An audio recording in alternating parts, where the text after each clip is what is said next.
Hey everyone, and welcome back to Malaysia in Focus, the place where we break down the big stories shaping our country. On the surface, today's story sounds like fantastic news. The economy's roaring, the markets are hitting all-time highs, and believe it or not, we're creating new millionaires faster than ever. But behind all these flashy headlines, there's a much bigger question that Malaysia hasn't quite figured out how to answer yet. So, who is really getting rich? All right, let's get into it. Okay, first things first. We need to get a handle on the sheer scale of what we're talking about here. This isn't just a little bit of growth. The explosion of wealth in Malaysia, especially over the last few years, has been absolutely massive. In fact, when we actually look at the numbers, they're pretty shocking. Let's kick things off with a really big one. Get this. Right now, as we speak, there are over 108,000 Malaysians who have more than 1 million ringgit sitting in their EPF account. Yep, you heard that right. These are our EPF millionaires. And think about this. This isn't just any money. This is their retirement fund, the nest egg they've put aside for their future. That makes this number even more incredible, doesn't it? We're talking about a whole lot of people who've reached a level of financial security most of us can only dream of. But you know what's really wild? It's the speed at which this is happening. Just look at this. Back in 2017, we had about 33,000 EPF millionaires. Fast forward to today, and that number has more than tripled. And hey, this isn't just a ringgit thing. If we look at US dollar millionaires to kind of see how we stack up globally, the story is just as dramatic. In 2017, Malaysia had just under 500 what they call ultra-high net worth individuals. These are the super rich. But by 2022, the number of regular US dollar millionaires shot up to over 85,000. So the main takeaway here is pretty clear.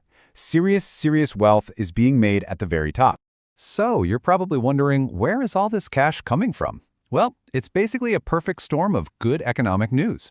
Our whole economic engine has been firing on all cylinders.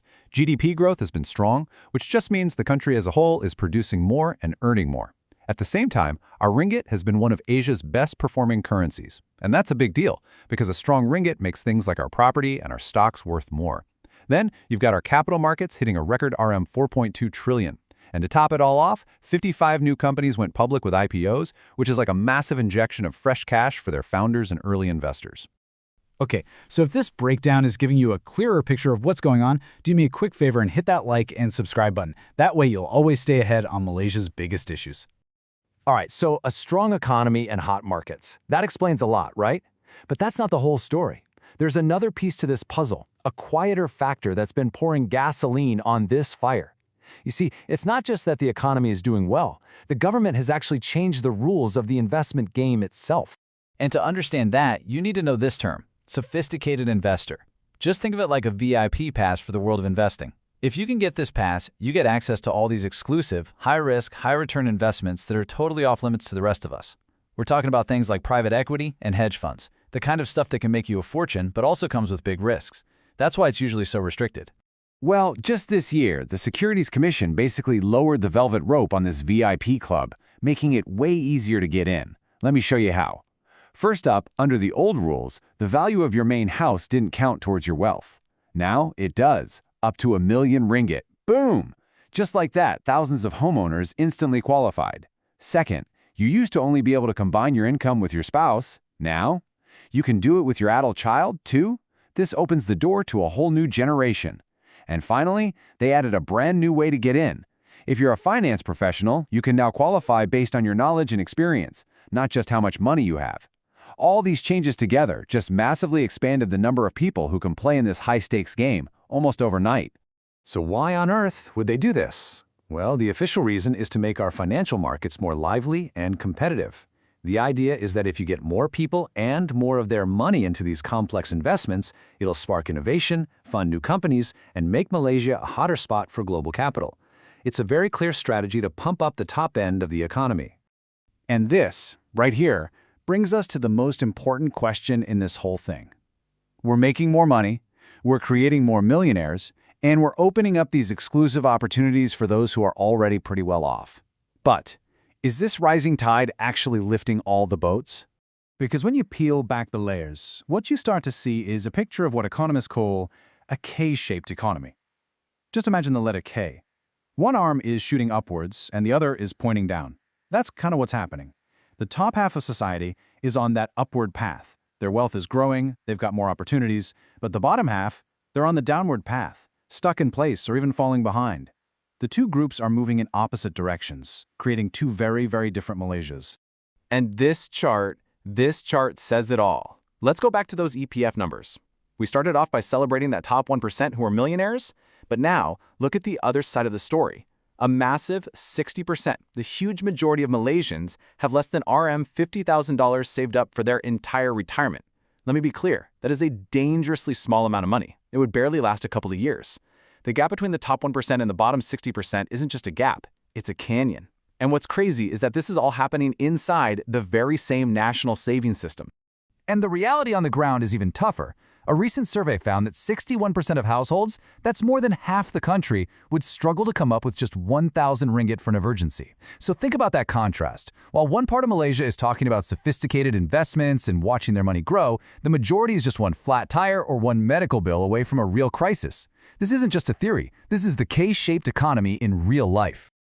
So you have to ask, is this huge divide just an unfortunate accident, or is there actually a bigger plan going on here? Well, it turns out these changes are part of a very deliberate, long-term national strategy to reshape our economy and, in theory, to try and fix some of these problems. It all comes from the government's big economic blueprint called the Capital Market Masterplan 4. And when you read its goals, they sound great. It talks about better retirement security, sustainable finance, and, this is the key part for us, fostering inclusive growth. So, on paper, the government knows there's a problem with inequality. The billion-dollar question, of course, is whether these plans can actually make a difference on the ground. And, to be fair, they are trying to put some of these ideas into action. Take this, for example, the Batik Lestari Initiative. It's a program designed to help our small, traditional batik makers get access to the big money in the capital markets. The whole idea is to build a bridge, right? A bridge from the grassroots economy to the world of high finance, so the growth isn't just happening for tech companies in the big cities. Another really interesting idea is something called the social exchange.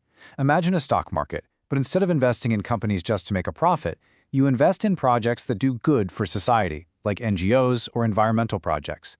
It's a way to try and steer some of this huge pool of new money towards things that actually help people, not just make a few individuals richer. So, let's step back and look at the whole picture. What does this all mean for Malaysia? Well, it feels like we're caught in the middle of two completely different stories being told at the same time.